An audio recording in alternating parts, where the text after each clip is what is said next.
River Gorge race. It starts off with a downhill.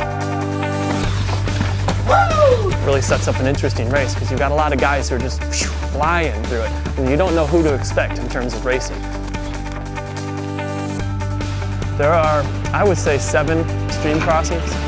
Some of them are significant, and at one point I was up to my knee in one stream over by the rock garden. It's near the end, sort of about 2 to 3 miles away from the finish line. You are cresting a bluff, and then you're coming down towards the rock garden, which is really tiny, tiny little rocks, which are horrible for the ankles. And then finally you get down to that stream where the rock garden really begins.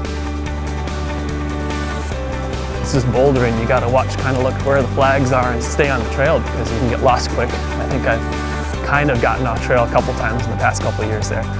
And from there to the finish line is like a good 1.5 miles of uphill.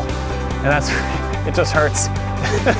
You just gotta push through it at that end part. And at 44 minutes in, I pushed down, and I think I was pushing 7 flats for the rest of the race. And I got to the top and just took off.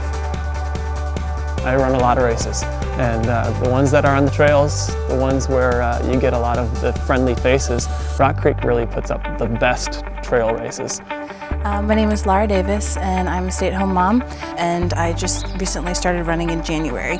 This was my first race, and it was a lot of fun, and I'm just really kind of understanding what people talk about when they're like, if you just go outdoors, if you go for a hike, if you're just out on the trails, you get this awesome high, and I've experienced that, and so now it's just like, oh, I don't want to give this up, this is awesome.